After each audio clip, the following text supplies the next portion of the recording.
মসজিদের মধ্যে চলে যায়, কি আমাদের বাবা থাকো না। একদিন তোমারি না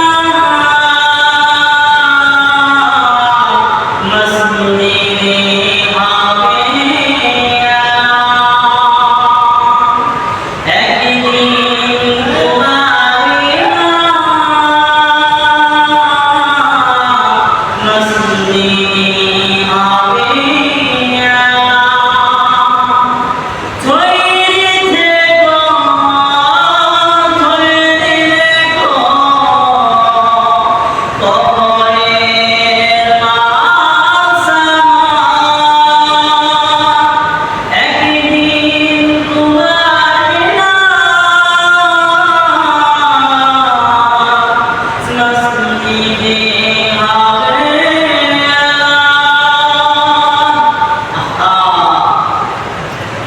কেউ যদি মারা যায়, এলাম হয়ে যাও মসজিদে গিয়ে বলো অমুকের সন্তান অমুক আর জমিনে নাই, ইন্তেকাল করেছে, কয়টাই হবে তার জানা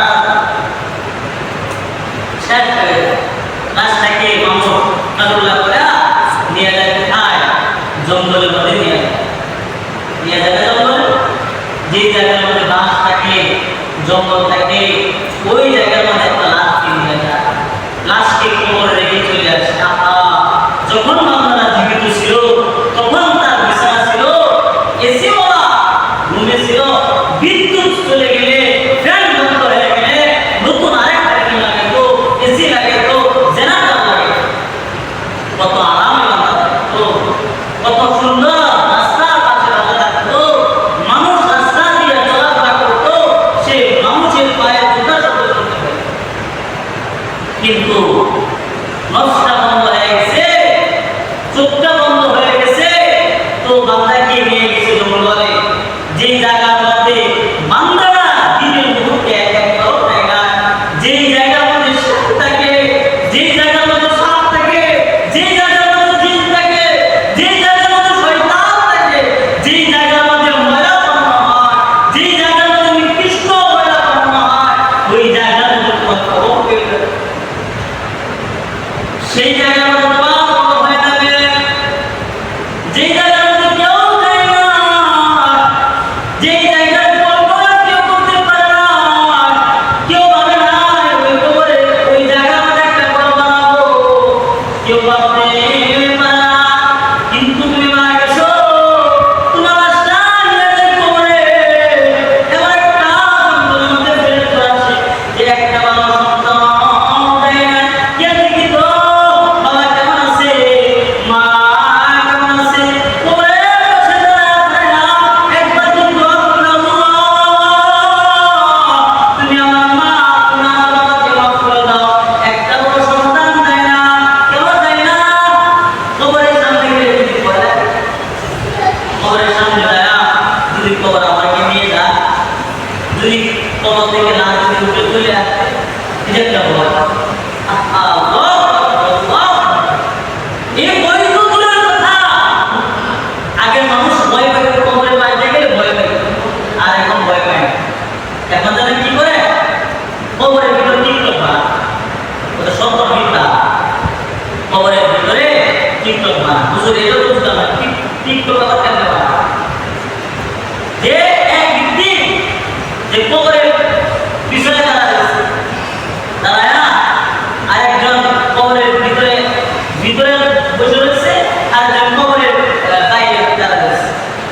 তো একজন যিনি কবরের বাইরে, উনি যিনি কবরের ভিতরে তাকে বলে আসসালামু আলাইকুম ইয়া আহলাল বাইত, না যিনি কবরের বাইরে সালাম দিচ্ছে, তো ওই ব্যক্তি যখন একটা সালাম দিল, কবরের ভিতরে যারা বলেছে ওয়া আলাইকুম আসসালাম ওয়া রাহমাতুল্লাহ, এই কথা বলে পিছনে যে সালাম দিচ্ছে, ও চিন্তা করে আজ পর্যন্ত শুনলাম না আমরা সালাম দিলে কবর থেকে সালাম করতে হবে, না জানি কি মুখে চলে আসছে,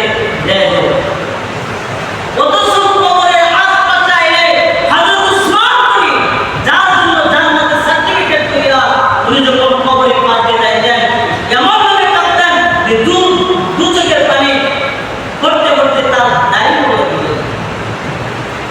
সাহাবায়ে কেরাম বলেন ও উসমান, আপনি এত কান্নাকাটি কেন করেন? আপনি তো জান্নাতি হয়ে গেছেন, এত কান্নাকাটি কেন করেন? আপনি কিন্তু এত কান্নাকাটি করতে দেখি না, যেমন ভাবে কান্না করেন খবর যখন আপনার সামনে চলে আসবে তখন আপনি এত কান্নাকাটি করার কারণ থাকে। উসমান ডাকতে কয়, সালাম, আমি কবরকে তো ভয় পাই, কারণ কবর হলো প্রথম ঘাঁটি। কেউ যদি কবর থেকে মুক্তি পেয়ে যায় হয়তো সরাসরি জান্নাত হয়ে যায়, আর কেউ যদি কবর থেকে কবরের মধ্যে আটকে যায় তাহলে তো সব জায়গার মধ্যে আটকে যাবে। সেজন্য আমি উসমান কবরকে দেখে এত কান্নাকাটি করি, এত ভয় করি, না জানি আমি কিনা কবরের মধ্যে আটকে যাই কিনা। আল্লাহু আকবার, বলুন আল্লাহু আকবার। উসমান জান্নাতের সার্টিফিকেট পাইছেন, তবু তার ভিতরে ভয়। আর আমরা সমাজের মানুষ এখন খবরকে নিয়ে আমরা হস্তাই করি, খবরকে নিয়ে আমরা হস্তাই টিক্কারি লাইনে খবর করি। মেরে মাতারা, এই খবর তো আপনার জন্য আজীবনের জায়গা, যত জায়গা। এখন তো আমরা চিন্তা করি আমার ঘরটারে সুন্দর করে সাজাই দিই। যদি মেহমান আসে বা মেহমান বললাম আপনি কোনো বাদ না, যদি কয় আমাদের এমপি সাহেব আসবেন আমাদের ঘরে, তাদের মাঝে কারো ভাই গিয়ে তো এমপি সাহেব আসবে, এই কথা যখন আপনি শুনছেন, শোনার পরে বাড়ি থেকে আমরা আমাকে স্বজনে বলছেন, সিলেট পেয়েছেন, মেয়ে পেয়েছেন, রে আজকে তো আমার নতুন পেতেছে সাধারণ মানুষ না, আমাদের তো বই বই দিয়ে গেছে। বাড়িতে গেছেন, বিবিরে কইছেন, সবাই গেছে, বই করে এমপি আসে।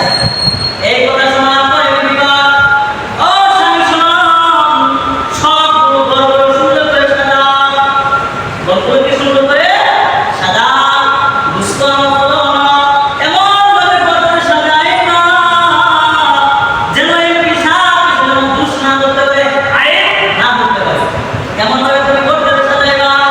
আল্লাহ রাসূল কয়, আপনার সামনে জমিনে একজন বান্দা যখন তোমার ঘরে আসে তখন তুমি তোমার ঘরটাকে কত সুন্দর করে সাজাও। এই বান্দা তোমার এমন একটা জগৎ আছে, এমন একটা জায়গা আছে তোমার, যে জায়গার মধ্যে একদম কল্পনা করো না, যে জায়গার মধ্যে তুমি যদি একদম যাও আর তুমি ফিরে আসতে পারো না, ওই